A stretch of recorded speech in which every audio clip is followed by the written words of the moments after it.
pastor, nada me faltará. Caminhar me faz por verdes pastos. Guia-me mansamente a águas tranquilas, refrigera minha alma. Guia-me pelas veredas da justiça, por amor ao seu nome. Ainda que eu caminhasse pelo vale da sombra da morte, eu não temeria mal algum, porque tu estás comigo. A tua vara e teu cajado me consolam. Preparas uma mesa perante mim, na presença dos meus inimigos. Unge a minha cabeça com óleo, meu cálice transborda. Certamente que a bondade e a misericórdia me seguirão todos os dias da minha vida, e eu habitarei a casa do Senhor por longos dias. O Senhor é meu pastor, e nada me faltará. Oração nossa. Senhor, ensina-nos a orar sem esquecer o trabalho, a dar sem olhar a quem, a servir sem perguntar até quando, a sofrer sem magoar seja quem for, a progredir sem perder a simplicidade, a semear o bem sem pensar nos resultados, a desculpar sem condições, a marchar para frente sem contar os obstáculos, a ver sem malícia, a escutar sem corromper os assuntos, a falar sem ferir, a compreender o próximo sem exigir entendimento, a respeitar os semelhantes sem reclamar consideração, a dar o melhor de nós além da execução do próprio dever, sem exigir reconhecimento. Senhor, fortalece em nós a paciência para com as dificuldades dos outros, assim como precisamos da paciência dos outros para as nossas próprias dificuldades. Ajuda-nos, Senhor, para que a ninguém façamos aquilo que não desejamos para nós. Auxilia-nos, sobretudo, a reconhecer que a nossa felicidade mais alta será inválida de cumprir seus desígnios, onde e como queiras, hoje, agora e sempre. Pai nosso que estás no céu, santificado seja o vosso nome, venha a nós o vosso reino, seja feita a vossa vontade, assim na terra como no céu. O pão nosso de cada dia nos dai hoje, assim como nós perdoamos a quem nos tem ofendido. Não nos deixeis cair em tentação, mas nos livrai do mal. Ave Maria, cheia de graça, o Senhor é convosco. Bendita sois vós entre as mulheres, bendito é o fruto do vosso ventre, Jesus. Santa Maria, Mãe de Jesus, rogai a Deus por nós, pecadores, agora e na hora de nossa morte. Amém. Pai amado, mais uma vez estamos aqui reunidos em seu nome. Queremos elevar as nossas vibrações, elevar os nossos pensamentos, saudar e agradecer a presença de nossos mentores, nossos guias e nossos irmãos espirituais. Saudamos ao nosso guia-mestre, nosso Pai Tupinambá, rogando que Ele nos proteja e nos oriente sempre. Saudamos a Oxalá, saudamos a Xangô e a Iemanjá. Saudamos a Obaluauê e a Oxum. Saudamos a todos os orixás da nossa casa, os nossos protetores, pedindo forças para o trabalho dessa tarde. Que nossos irmãos do bem possam nos inspirar, nos intuir e nos guiar, a fim de que possamos ajudar a todos, encarnados e desencarnados, que buscam a nossa casa, a casa de Francisco de Assis. Saudamos a São Miguel Arcanjo, a São Francisco e a corrente franciscana, que abraça a todos nós com seu amor. Rogamos que possamos ter paz, entendimento e equilíbrio, que todos nós possamos ter serenidade para aceitar tudo aquilo que não podemos mudar, vivendo com tranquilidade e harmonia. Pedimos pelos idosos, pelos enfermos, por todos que se encontram desamparados, hospitalizados e angustiados. Suplicamos pela paz no mundo inteiro, paz entre todas as religiões, paz entre povos e nações, e pedimos que a paz se faça principalmente dentro dos nossos lares e dentro dos nossos corações. Pedimos por todas as crianças do mundo, que elas possam crescer longe da violência e longe do abandono, que elas possam crescer num ambiente de amor. Pedimos por todos que de alguma forma colaboram e ajudam a creche e os projetos sociais e espirituais da Casa de Francisco de Assis. Queremos pedir por todos os espíritos encarnados e desencarnados, cujos nomes foram colocados em nossa caixinha de pedidos. Por fim, queremos pedir por toda a humanidade, que o bem e o amor vençam sempre. Assim seja. Da sabedoria do Evangelho de Torres Pastorino, o Filho Pródigo, Lucas, capítulo 15, versículos de 11 a 32. Disse, pois, certo homem tinha 2 filhos. Disse o mais moço deles a seu pai: Pai, dá-me o que me cabe na partilha dos bens. Ele repartiu-lhe os meios de vida. E não muitos dias depois, ajuntando tudo, o filho mais moço partiu para um país distante.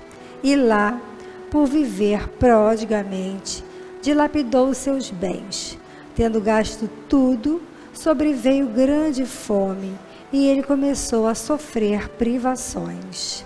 E queria fartar-se das alfarrobas que os porcos comiam, e ninguém lhes dava.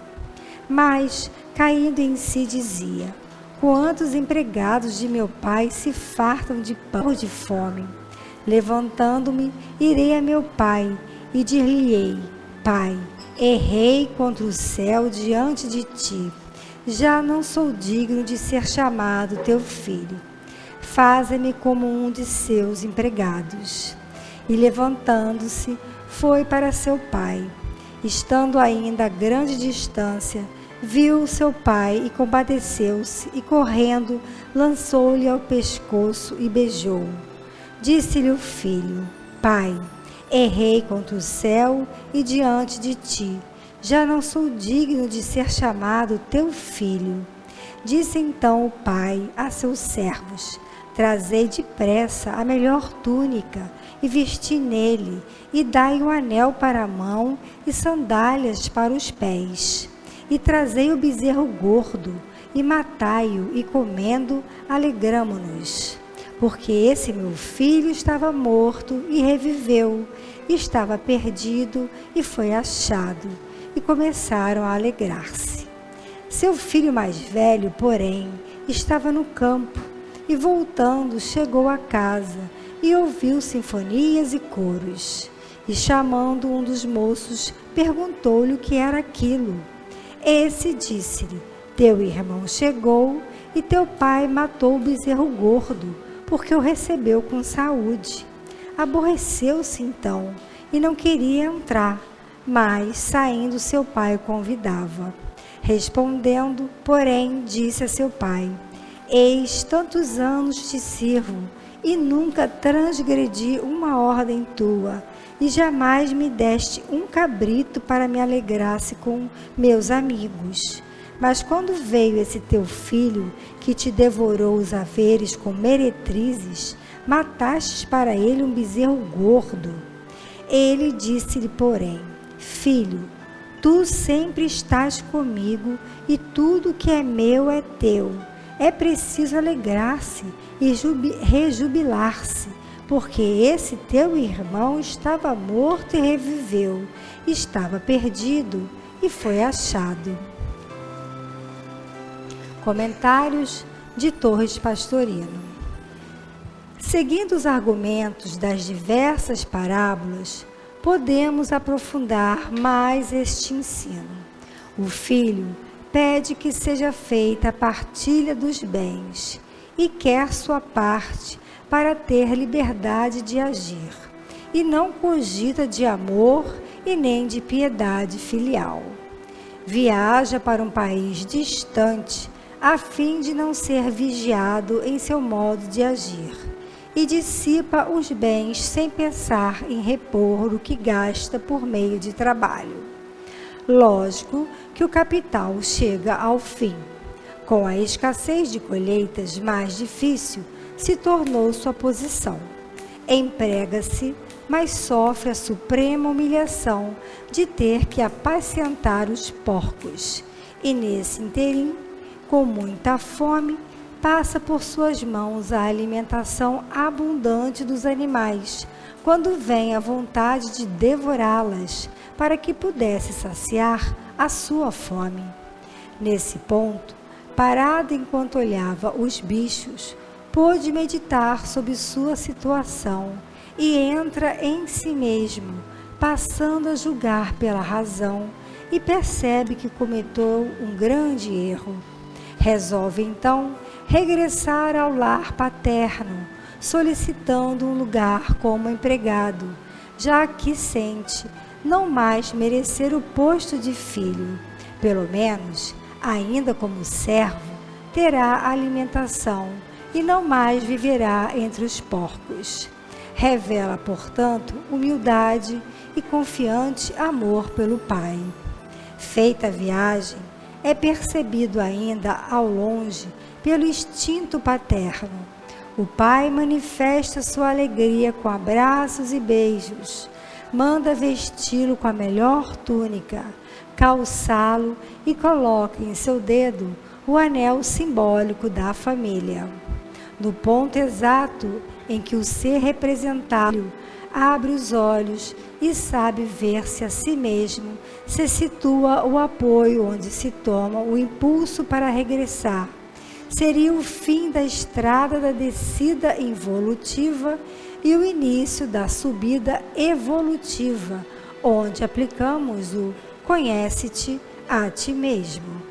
Os atos de humildade e a certeza do amor confiante do Pai fazem elevar a sintonia vibratória e, após se levantar e ir ao Pai, como primeiro passo do livre-arbítrio, o Pai se precipita amorosamente e o envolve com ternura e carinho.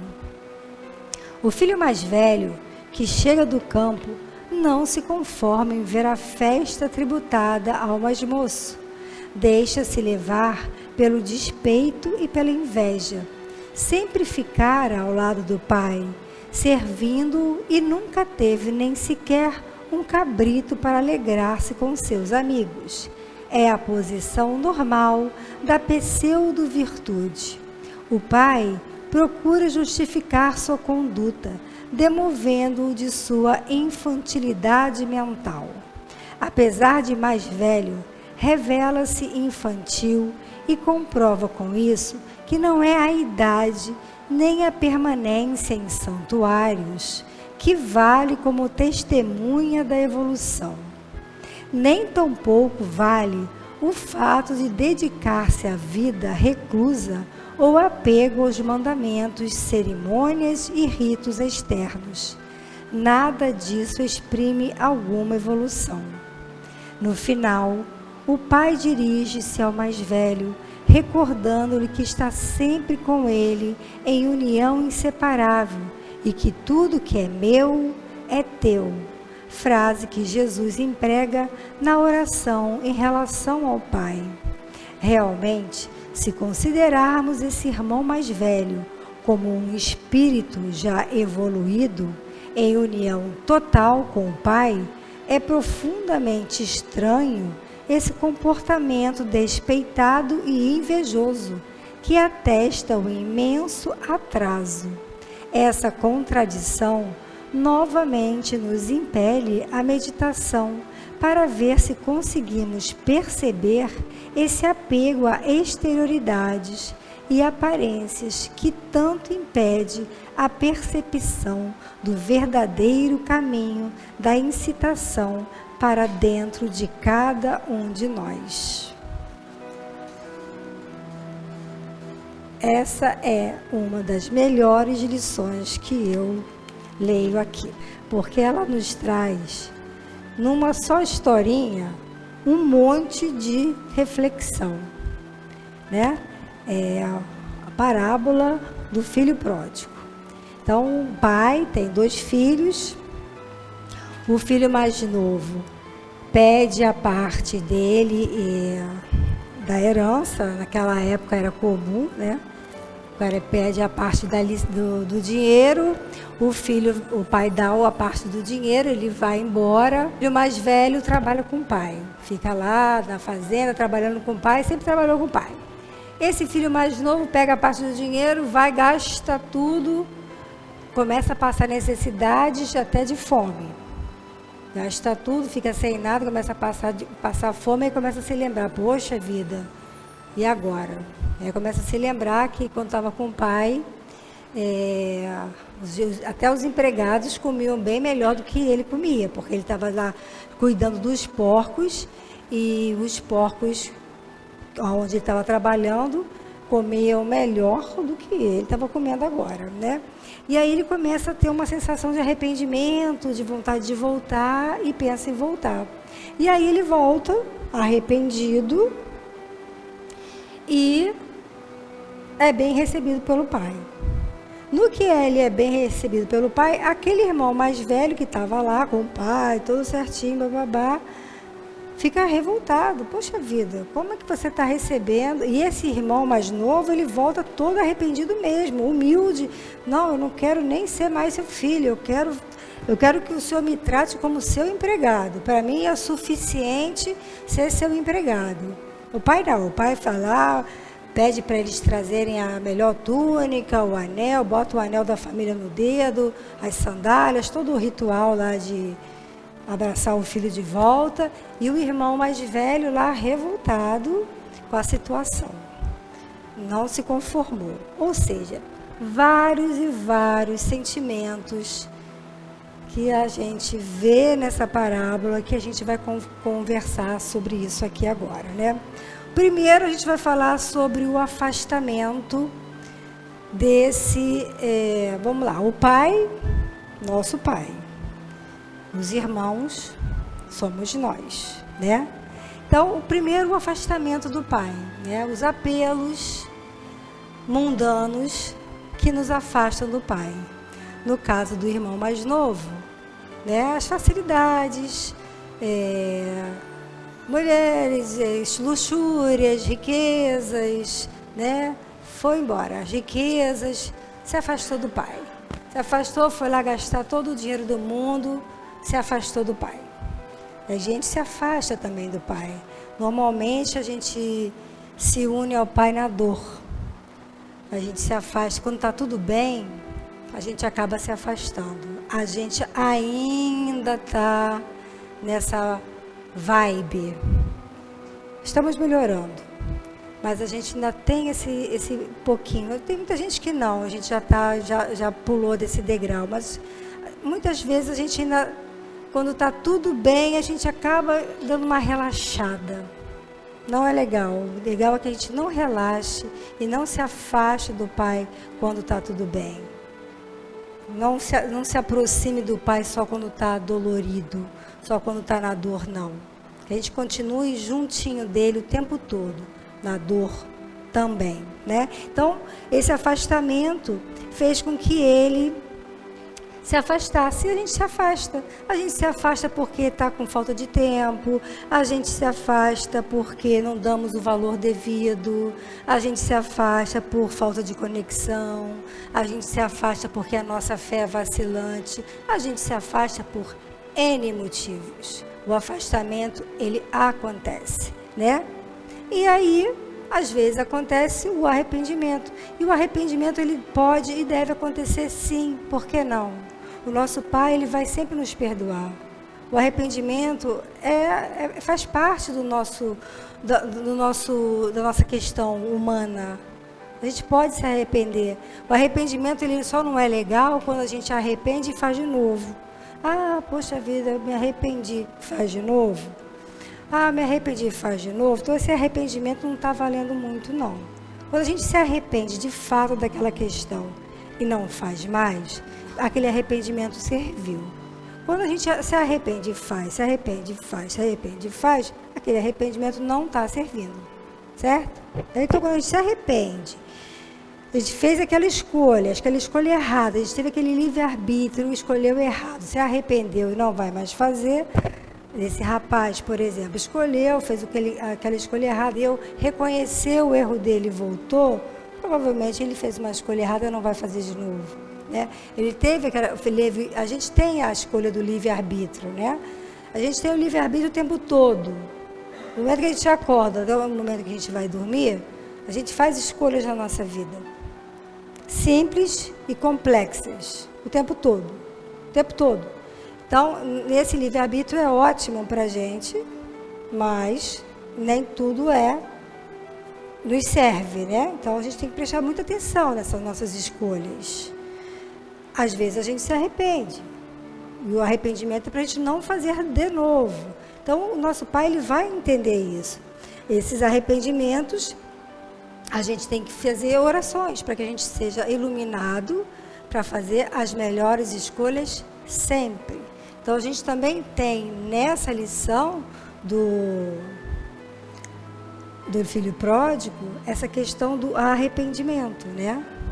Também temos a fé, né?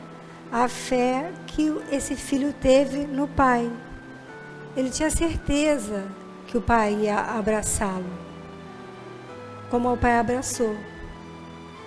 O pai abraçou ele de tal forma que ele nem queria tanto. Ele queria que o pai recebesse ele como um servo, já estava bom. E o pai foi lá, abraçou ele como um filho. E o nosso pai também nos abraça o tempo todo. A gente nunca está sozinho. E a gente precisa ter isso na nossa mente o tempo todo. Porque as coisas acontecem. Essa conexão, ela é muito importante que a gente tenha. E essa certeza também. Porque os problemas estão aí. Os problemas acontecem. Alguns maiores, outros nem tanto. Mas a nossa conexão e essa certeza de que a gente não está sozinho facilita muito o nosso caminhar, a nossa jornada, né? E esse perdão, porque o nosso Pai nos perdoa o tempo todo, principalmente quando o nosso arrependimento é sincero, principalmente quando a gente faz essa avaliação, essa autoavaliação, que Ele sabe que é para valer, que é um arrependimento sincero, que é um arrependimento para valer. E aí, em relação a esse irmão mais velho, o que vocês acham desse irmão mais velho? Né? Quando o Torres Pastorino fala assim, de que adianta a gente frequentar igrejas, frequentar centros, ler um montão de livro, tudo fachada, porque na hora de praticar é a inveja, é o não perdão, não pode, né? Porque ele não teve caridade nenhuma com o próprio irmão. O irmão chegou lá, ele não queria nada. Como é que você vai abraçar essa ovelha perdida? Eu que tive aí, nunca tive nada, agora vai chegar esse seu irmão. Quer dizer, é um espírito pouquíssimo evoluído, de fachada, né? Torres Pastorino fala uma frase aqui sensacional.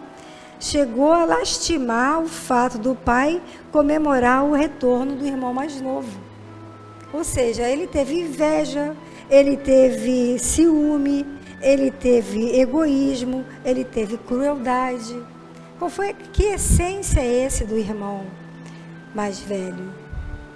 Né? Ele estava lá com o pai o tempo todo, mas a essência dele é de pouquíssima evolução. É uma pessoa que precisa evoluir muito mais. Se a gente for pegar o irmão mais novo e o irmão mais velho, qual é o espírito mais evoluído? Provavelmente o espírito do irmão mais novo, que fez um monte de besteirinha, mas estava ali se arrependido, voltando, pedindo perdão, arrependido, cruel, egoísta, invejoso, né? E querendo que o pai não... E mesmo assim o pai falando lá para o irmão mais velho, não, olha só, calma, não é assim. Porque a caridade que a gente faz, né, não existe evolução sem caridade, né? A caridade, quando a gente pensa em caridade, a gente pensa assim em doação a gente pensa em dinheiro, né? Mas a caridade é aquilo que a gente tem. A gente não consegue doar alegria se a gente não tem alegria dentro da gente. A gente não consegue doar paz se a gente não tem paz dentro da gente. A gente não consegue doar otimismo se a gente não tem otimismo dentro da gente. Se você tem inveja dentro de si, o que você vai doar? Inveja. Se você tem rancor dentro de você, o que você vai doar? Rancor. Se você tem estresse dentro de você, você vai doar estresse. A gente tem que se autoanalisar. A gente tem que pedir para as coisas melhorarem dentro da gente o tempo todo. Isso é o nosso esforço. Esse é o nosso dever de casa, diário. Todo dia a gente tem que conversar com a gente mesmo, ver o que a gente precisa, ver o que a gente precisa melhorar. Não deixar passar, não ficar passando pano na nossa cabeça. Ai, nossa, o dia foi muito estressante, por isso que eu dei aquela resposta mal dada, por isso que eu fui grosseiro. Não, se você foi grosseiro, vamos melhorar aquilo, vamos pedir desculpa para quem você foi grosseiro, vamos melhorar aquele momento. Vamos apaziguar, vamos levar a paz, vamos tentar melhorar, né? Então é isso. Essa é a lição sobre o filho pródigo. Para de passar rápido. Entendeu? Então vamos pedir que a gente melhore sempre. E vamos pedir também que a corrente franciscana e todos os orixás limpe o nosso campo vibratório e nos harmonize. Que nos prepare para o passe. Esse passe que é luz e energia. Esse passe que cura e equilibra, que transforma as energias, desde que para isso nos coloquemos à disposição em conexão com a espiritualidade. Senhor, dá-nos forças para o passe, fazer com que de nossas mãos saiam os fluidos que curam, que tranquilizam, que equilibram e que afastam os maus espíritos. Senhor, faz de nós instrumentos da sua paz. Onde houver ódio, que eu leve o amor. Onde houver ofensa, que eu leve perdão. Onde houver discórdia, que eu leve a união. Onde houver dúvidas, que eu leve a fé. Onde houver erro, que eu leve a verdade. Onde houver desespero, que eu leve a esperança. Onde houver tristeza, que eu leve a alegria. Onde houver trevas, que eu leve a luz. Ó Mestre, faz com que eu procure mais consolar que ser consolado. Compreender que ser compreendido. Amar que ser amado, pois é dando que se recebe, é perdoando que se é perdoado, e é morrendo que se nasce para a vida eterna. Amém.